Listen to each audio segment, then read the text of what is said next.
Congratulations! You've been invited to a party hosted by none other than famous rap mogul Puff Daddy. It's gonna be an extravagant gala, and Sabi niya may loop daw. May loop na daw agad na naka-ready. So, ang matunog is yung sino mga celebrities yung involved. Sino ba dito yung na isahan ni PDD na mga celebrities. Pero meron din reality na ito may mga victims dito. Diba? Nagkaroon ngayon ng parang spotlight kay Beyonce. Diba? Like ayaw niya kumain sa prison kasi baka pinapalaso na siya ni Jay-Z. Ako pa. Nung 1999 daw, nag-date or may relationship si Jay-Z sa si Aaliyah. Baka daw. Ano yun? Ganun ba kagwapo si Jay-Z? Pagdating sa mga parties, you should leave the party 30 minutes before the devil gets there.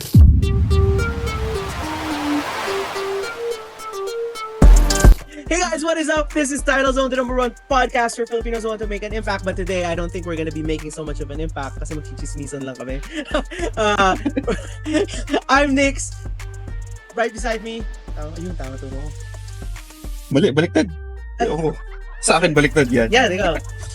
Yeah, hello, my name is Kelvin, aka Kelvinator. Medyo wala akong enerhiya today. Kakatapos ko lang maglinis ng banyo namin. Oh, grabe, longest bath known to mankind eh. I want to watch it. Uy, di naman. Hindi naman. Sige. Okay. Tawag dito, huwag na natin patagalin pa. May kaibigan tayong nangungulit. Ito daw yung pag-usapan natin.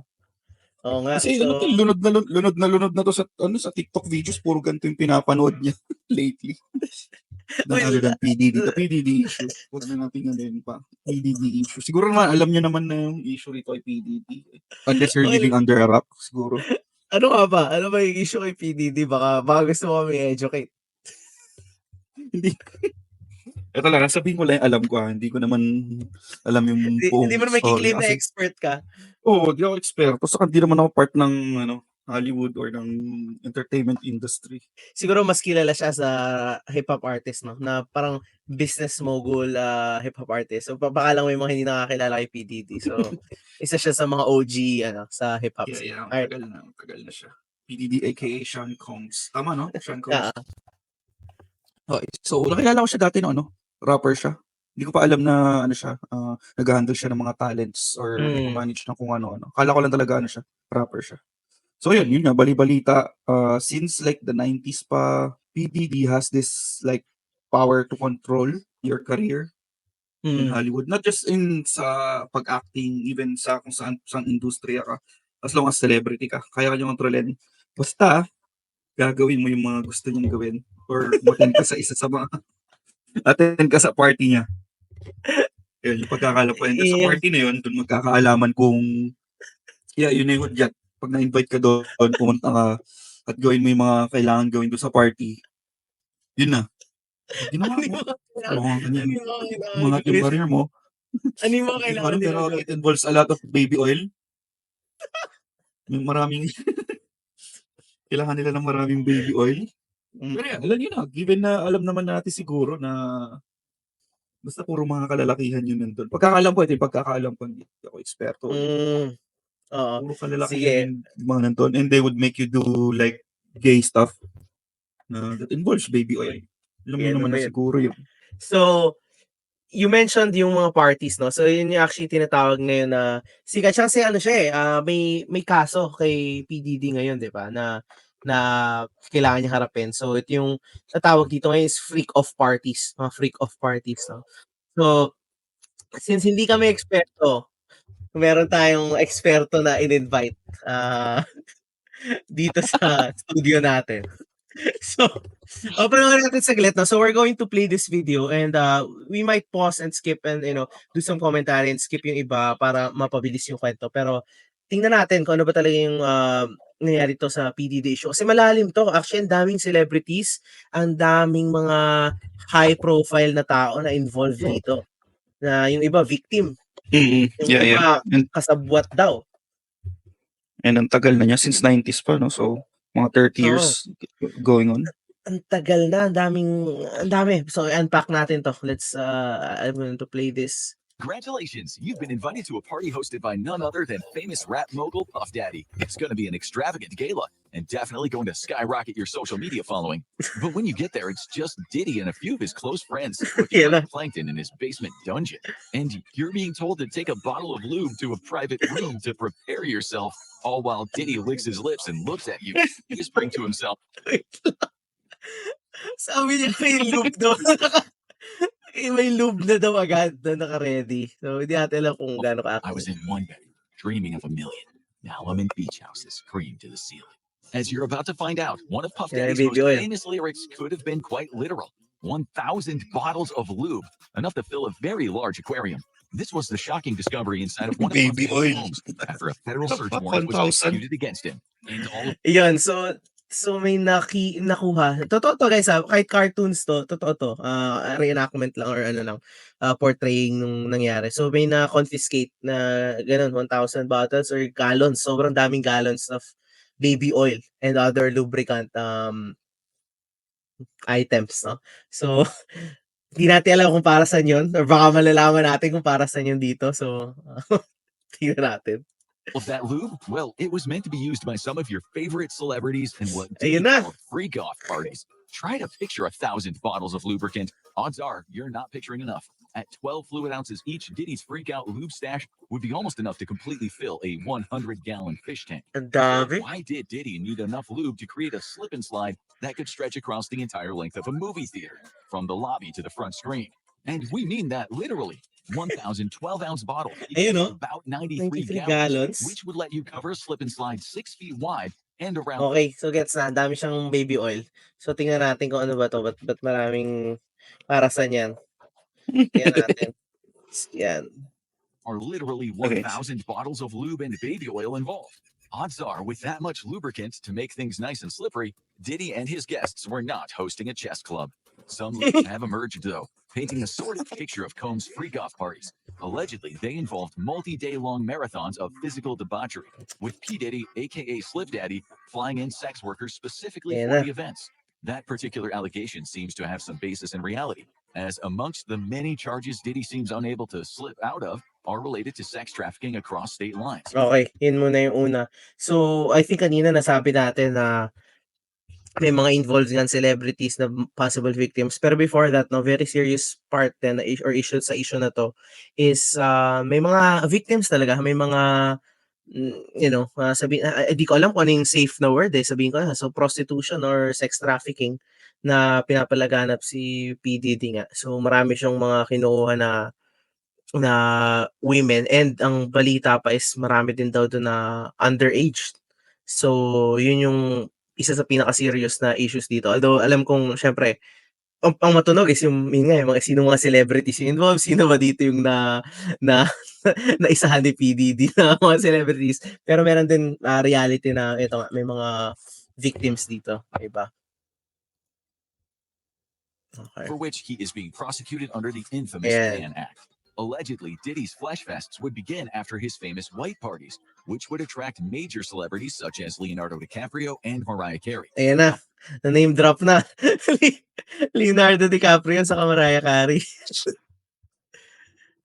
However, after the A-listers left, Diddy would put on a completely different show for a select group of friends. Michael Kaplan of the New York Post, who broke details on freak-offs, reported that Diddy would lure in women whom he was personally managing or had met at various adult clubs, along with sex workers. Using either drugs, money, or power over their career, Diddy forced the women to participate. Afterwards, to ensure their silence, he would use video footage taken at the events as blackmail leverage or simply threaten to ruin their career. But freak-offs had other surprises of their own. Okay, so binivideo niya para Pang-blackmail. Oo, so hindi ko alam is may nabasa ko na na-confiscate yata yung videos. So yun yata yung sinasabi na release the PDD files or Hindi ko pa nakita. the videos. So tingnan natin. According to a well-placed drug dealer who was invited to one of these events, male rappers would engage in acts with each other as well, Ay, including some very high-profile and well-known talent whose names have not come to the spotlight yet.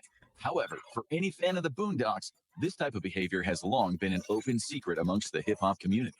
Heavy security would ensure complete privacy, and only people personally invited by Combs were allowed to enter. Threats of violence, drug addiction, and blackmail were all used to ensure complete secrecy, as well as a healthy amount of payouts for at least some individuals, such as Cassie.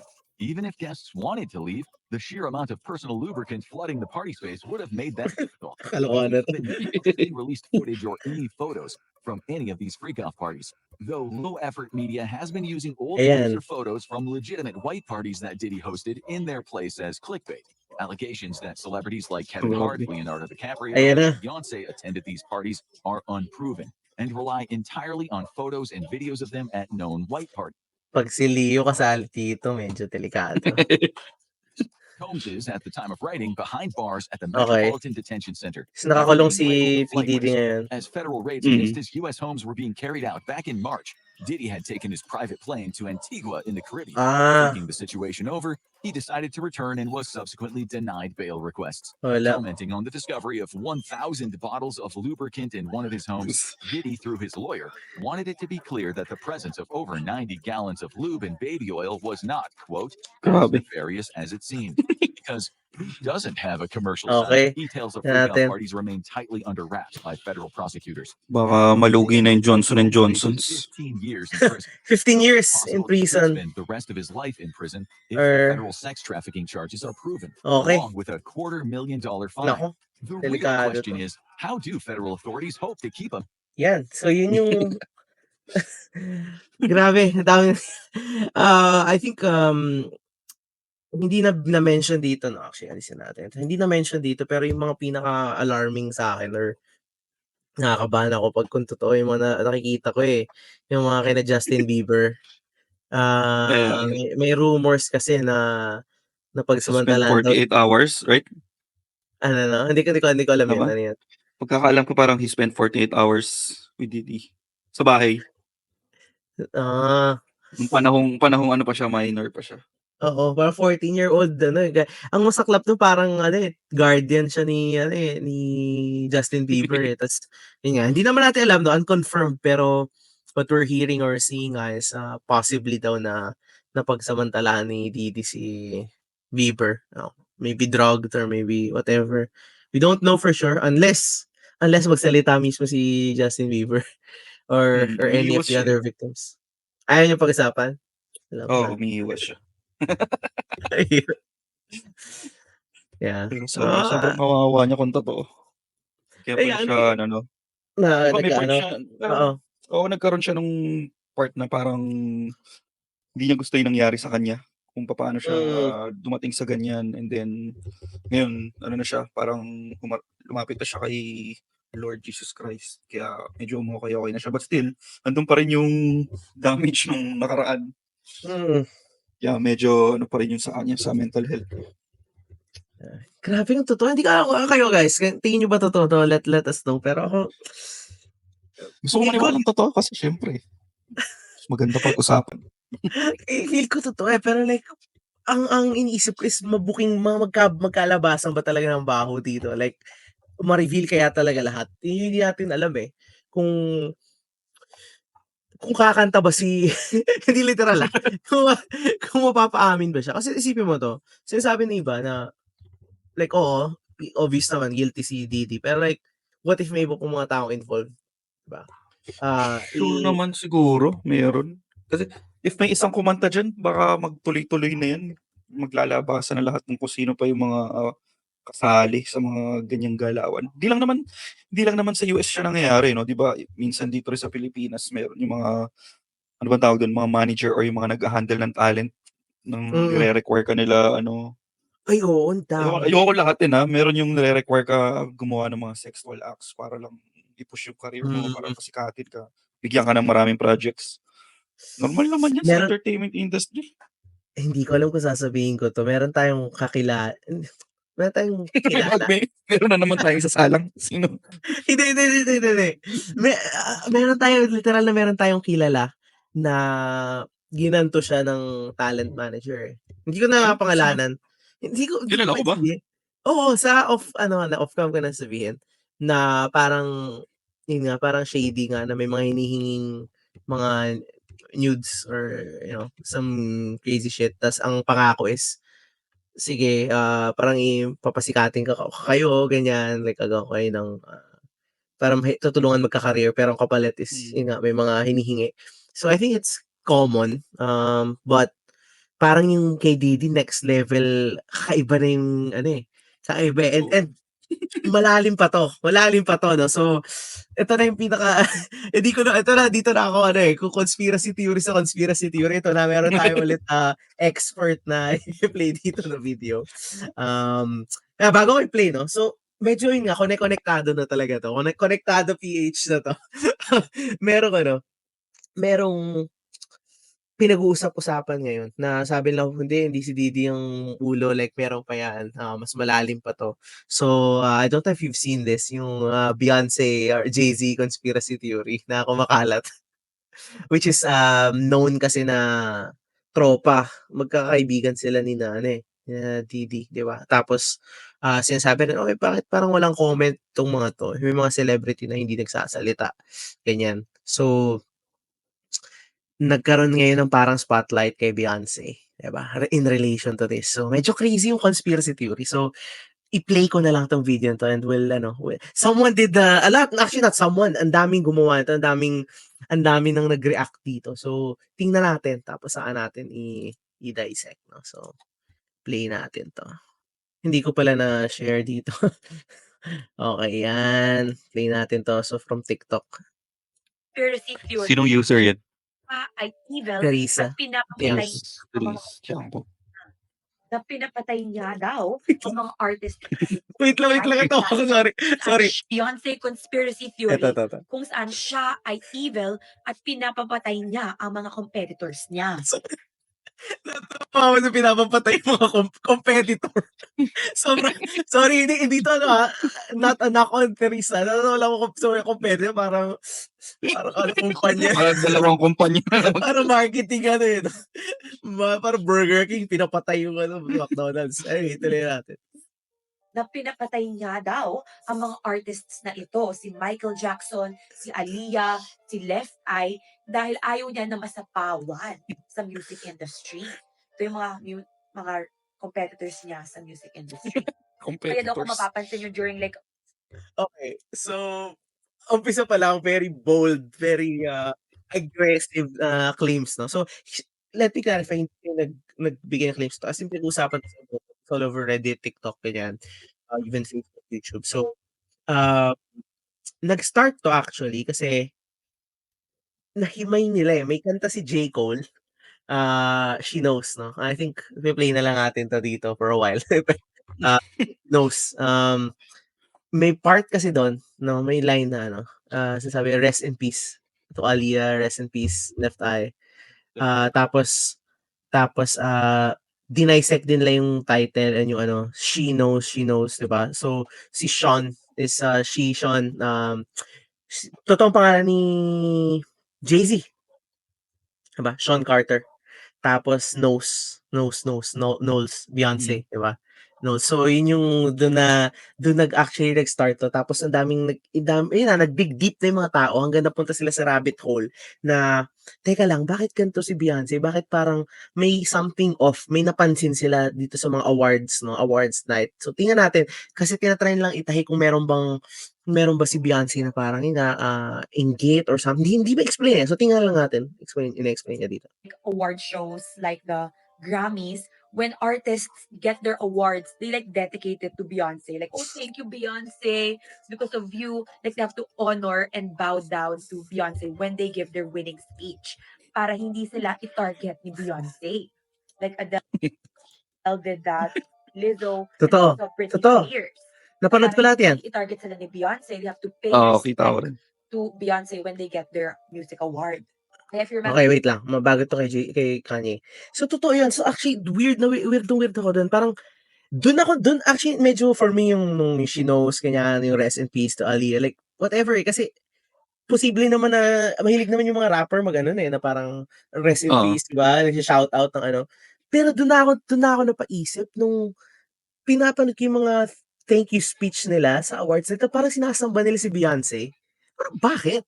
Parang di ba usually kung ikaw makakatanggap ng award, papasalamatan mo si Lord, papasalamatan mo yung sigaw. family mo, 'di ba?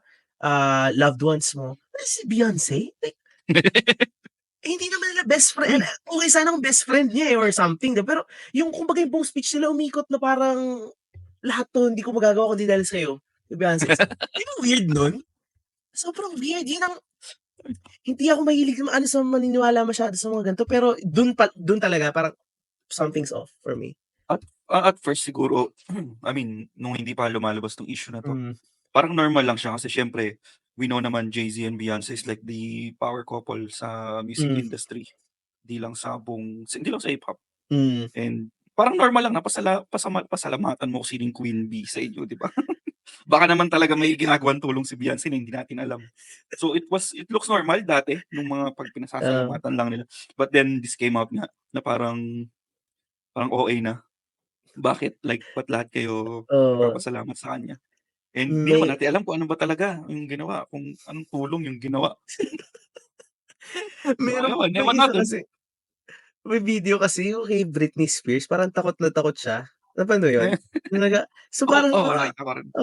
so ito ayan, ito dito ako na ewan ko kung i-explain ni Sorry hindi ko pinanood 'to pero ng buo. Pero ito yung nangyari kay Kanye. If you guys remember yung kay Taylor Swift, 'di ba? Yung pinigilan siya ni Kanye dun sa awards parang, ano yung sabi niya? Parang Beyonce has the best music video of all time or something like that. Yo, Taylor, Imma let you finish, but Beyonce had one of the best singles of all time or something like that. Na-play natin. Remember this moment where Taylor won an award, tas Kanye went on stage and said, "Oh, Beyonce is amazing, blah blah blah. Like Beyonce should have won this award." The reason why ginawa daw ni Kanye yun is to protect Taylor Swift from Beyonce. Kasi ayaw ni Beyonce daw na ma-out siya. And ang marami nagsasabi na Illuminati daw si Beyonce. Na Illuminati is this like powerful and rich group that control the world na medyo demonic. And nalilink ngayon si Beyonce at ang kanyang asawa, Jay-Z, kay P. Diddy. Because, di ba, may scandal ngayon si P. Diddy and Jay-Z and P. Diddy are like Yan ha. besties. So, what do you guys think? Is this like a crazy conspiracy theory na Okay. So, doon tayo kay Kanye.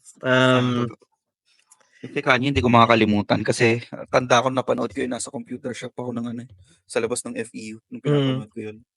Like sobrang big deal niya before. Di pa sobrang ganun kasi Taylor Swift pero Yes, ni nag-start pa Kanye, lang. sobrang lala. Like, doon na nagsimula akala ng mga tao doon na nagsimula yung spiraling down ni Kanye. Ang angle na sinasabi is pinrotect daw ni Kanye si Taylor Swift. Hindi ko sure. Possible. Pero like sobrang weird din yung ginawa ni Kanye. I think pinrotect niya sarili niya, actually. Baka, alam mo yun, baka meron ding material, baka may material sila kayo sa kanya eh. Hindi natin sure, di ba?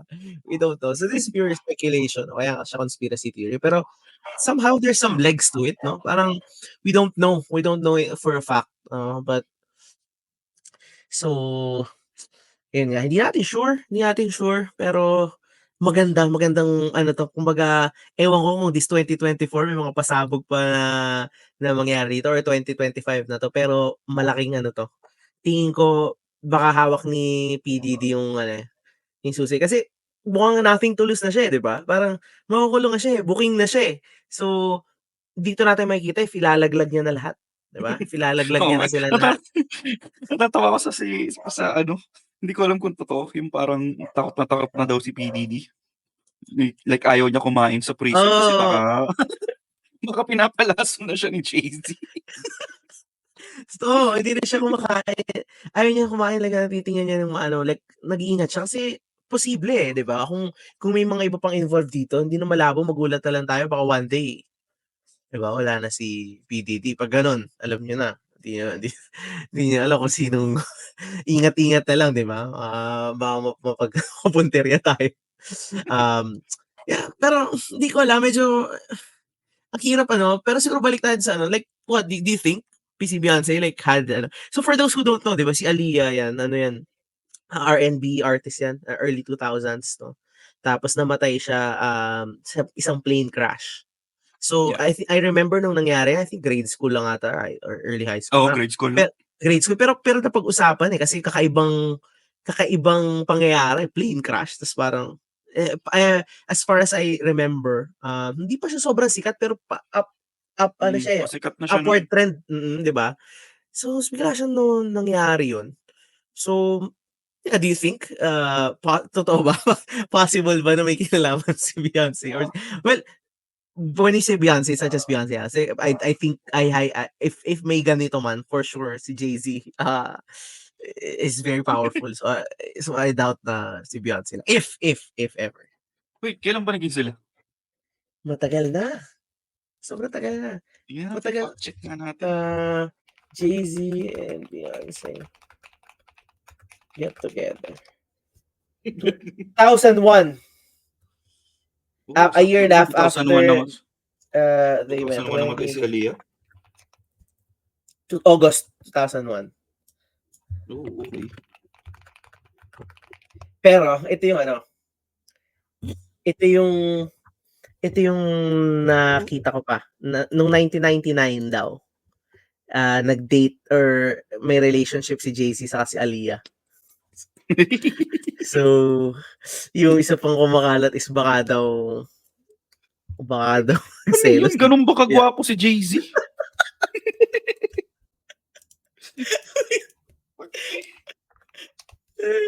Saglit. Gwapo ba yun? Tingnan natin.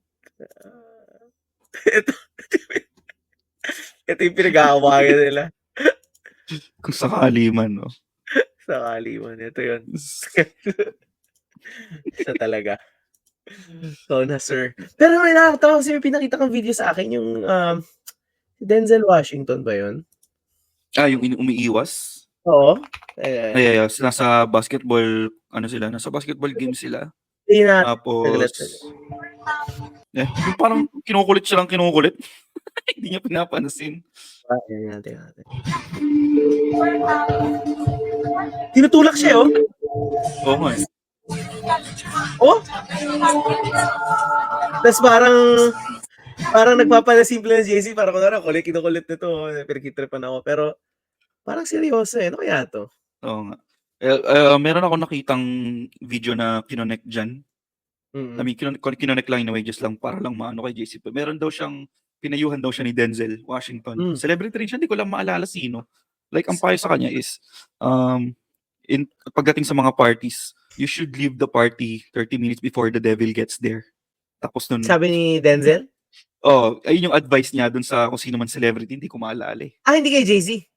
Hindi kay Jay-Z. So, I think si Jay-Z Okay. yung tinutukoy na devil or si PDD. Parang ano lang. Ano ba tawag sa analogy? Paano mo malalaman kung parating na si Jay-Z or si PDD? Parang ang hirap naman sundin ng advice ni Denzel, no? Basta umalis ka na bago Pag nakita mo dumating si- siguro, Oo. nakita mo na doon na, or di ba? Ang paparazzi nandun na. Oh well, again, we never know. Pero excited ako to see ano yung magiging kakalabasan dito. Personally, I don't know. No? Ayoko sabihin na oo, ginawa nila. Pero interesting enough siya na parang believable. Hindi mo man sabihin na oo, pero interesting enough and may enough parang evidences. Yung evidences or just chat. Baka possible. Feeling ko kung may isang magkaya magsiwalat niyan, siguro si Eminem. But feeling ko hindi niya ilalaglag si Jay-Z. Pero hindi niya rin binibigyan ng props si Jay-Z, pansin ko eh. Pag may mga 'di ba? Pansin mo pag may Talaga mga shina-shoutout siya like sino yung mga legends or greatest, hindi niya sinasama si Jay-Z. Si Jay-Z. So baka Pero di ba may kanta si eto pa, siguro may kanta si Eminem, Sinabi niya na rapist si Diddy. oo. Hindi Pero- ko alam kung anong kanta yun eh. Pero bukod doon, may isa pa siya kanta, Kill Shot. Yung ending. Oo, yung sabi niya na hinit si P. Diddy daw yung nag-hit kay Tupac. Di ba? Tapos binawi niya. Pwede. Pero yun yung isa pa lumalabas ngayon. So, pero may mga nahahanap sila na usap-usapan nga ngayon na baka si Diddy nga daw nagpatumba kay Tupac. May mga Ini-investigate actually siya. May mga private oo, investigators na nagche-check ngayon. mm. So, weird lang 'no? But ano yung may alam ba si Eminem? Or yung gusto ko malaman, eh, ba't parang Kasi if you're within the industry, siguro sure naman meron kang alam. hmm, okey, Mahirap we'll lang see. ilabas siyempre. Kasi domino effect na yan pag lumabas. Sige, magkakaalaman na 'to. Sana this year 'no? Sana may pahabol pang mga ma-reveal this year. Pero tingnan natin. Sana. Ayun, I think yun lang naman 'tong ano 'no, since hot topic siya ngayon, we just wanted to bring it to light. But Yeah. let us know your thoughts. Let us know what you think. Totoo ba 'to? Legit ba 'tong conspiracy na 'to? Ito bang magiging isa sa mga mas legit ba 'to kaysa dun sa conspiracy theory na patay na daw si Avril ta's ibang Avril Lavigne na daw yung may ganun, eh, may ganun din, may ganun din. May mga pruweba din silang pinapakita dun, eh, kasi basta iba pa yun, 'wag natin ano, bungkalin ngayon. But yeah, let us know your thoughts. Um, yeah, guilty or not guilty? Comment, comment guilty or not And guilty. if maimbitahan ka ba ni Didi sa party niya, a-attend ka ba? Knowing na yung career mo magbo-blossom. Oo, Kung ikaw, oo. sige ikaw, oo, Oo, pero 30 minutes before the devil 30 minutes before the devil gets there, sabi sa Wala, akin ni Denzel. Hindi ka rin matutulungan. Hindi ako pupunta kung lalo may mga baby oil involved tapos ako yung ano, ako yung makaka-receive nung ano, 'di na. Hindi, Kahit magiging ano ka, sobrang sikat mo at sobrang yaman, hindi di mo talaga. kaya. Kadiri, ayoko. Kadiri. Okey na. Well, di naman natin alam kung ano talaga nangyayari. Baka mamaya ano lang sila, nagma-massage lang sila. Yung pala ano lang, eh, 'no? Alam mo yung parang pipila kayo tapos minamasahe yung isa't isa. Massage Ganun lang train. pala. Oo. Paano kaya kung may video na sa defense ni Didi? Sabi niya, "Fuck yeah, here's the proof." Tapos may video, massage train lang pala. Ta's maraming open up na yun lang pala talaga yung ginagawa nila. Baka, wala, pass. Hindi ako. Ewan ko kung gusto mong gawin yun, pero ako, Ang no, dami ibang paraan. no way, no way. Okay. Yeah. Okay. Sige guys, kayo, gagawin nyo ba yun? Let us know. And siguro we can do a part 2 of this at some point pag may more information tayong nakuha or nalaman. I think developing story to, we'll see where it goes. So guys, that's all for today. Wait lang. Make sure Since false alarm. we're nasa topic na tayo ng entertainment, no? And Hollywood and US. Kanina umaga, di ba, namatay si former 1D member, Liam Payne. Yes. So, hindi ko alam yung buong detalye. Alam ko lang nahulog siya sa hotel sa Argentina, sa balcony. And then, merong mga basag na items, pati yung TV, nakita dun sa hotel. And then, ayun. And sabi nila malungkot daw si Liam. Like, matagal na raw siyang malungkot. So, baka mamaya or what. Medyo Pwede rin nakakaano yun. lang. Hindi ako fan ng 1D, pero nandun sa utak ko kasi parang may chance pa rin sila mag-reunite since nung umalis si Zayn. 'Di ba Pilipinas yung dapat nakasunod na bansa na nung umalis si Zayn. Kaya nung nag-concert sila dito, 4 na lang sila. So, wala lang, Yeah. nakakaano lang. Daming nakikita sa IG stories na nalulungkot na kababaihan. Well, first of all, no, ayun nga, rest in peace to Liam Payne. Hindi rin natin alam, no? I think either siya or another possible situation doon is baka sobrang lasing or sobrang high na baka nahulog din talaga siya. Pwede yun, eh. Kasi kung sobrang sabog na siya, tapos wala siya sa tamang pag-iisip, tapos nasa hotel lang siya sa Argentina, hindi naman niya bahay yan, eh. So baka hindi siya familiar dun sa, alam mo yun, sa galawan. Sorry, tawa ako. Bakit? Hindi familiar dun sa hotel room kaya nahulog. Grabe ka. Pero baka Sabi ko kasi. hindi, kasi di ba kunwari lasing ka. Sobrang lasing ka. Hindi ka familiar Okay, dun sa... lasing, okay. Lasing siya. Lasing siya. Proven na lasing siya, eh. Ang alam ko, may parang ano. Guys, di namin pinagtatawanan yung nangyari. Yung Baka may haters dyan. Baka i-try kami ipa-cancel eh. Pero we don't know, no? It's unfortunate. Ako personally, marami akong gustong kanta ng One Direction. Kaso yun nga, medyo weird na yan. Parang iba na yung maririnig mo pag pinatugtog mo. So medyo alam mo yun, Oo. parang nangyari mo na nanood ka ng movie, tapos yung artista na nandun sa movie is patay na. Parang may ibang feeling. Hindi ko Oo, yung mapaliwanag. Batman. Dark Knight pala, di ba? Dark Knight. Si Heath Yung Ledger. Fast and Furious, di ba? Paul Walker. Iba din. Oo. Ay, malala yun. Mm. Sa sine ko pinanood kasi yun. Mm. Nag-ayakan yung mga tao. Anyway, Yeah. story yun. Yeah, sana we pray for peace then sa family ni Liam. Hopefully, Yun. they get Ang answers then. Yeah. Ang ano lang rin talaga, no? Parang mas laganap sa kanila, I mean sa showbiz, sa mga celebrities yung issue when it comes to depression, anxiety, and with mental health. So I think magandang topic siya on another episode. Especially may mga taong nagre-request na Yeah. yung pag-usapan natin. May kilala akong pwede nating Sige. first episode Kasi natin. Hindi tayo expert dyan. We'll Ken bring Ken? back. First si Ken is a mental health advocate and Nice. marami siya alam sa ganyan. So he talks people out of committing. Yeah, he can share more, no? Pero marami siya nakwento sa akin before na people who are in the verge of doing it.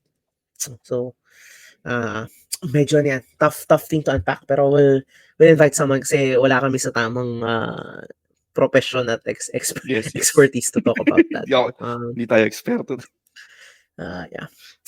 Cool. Sige, I think we're good or anything anything else? Kwentuhan. Para tayong naging boy abunda today. Parang okay ano rin. na nga. Alright guys, hopefully magkaroon na ng resolution, malaman na natin para saan yung mga baby oil.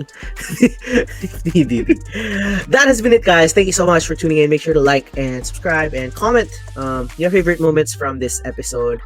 And yun nga, ano thoughts nyo sa mga conspiracy theories na to? Guilty or not guilty? Totoo ba or hindi? Or willing ba kayo to join the Illuminati? Joke lang. Alright guys, that's it for today. Peace out. Bye. Bye!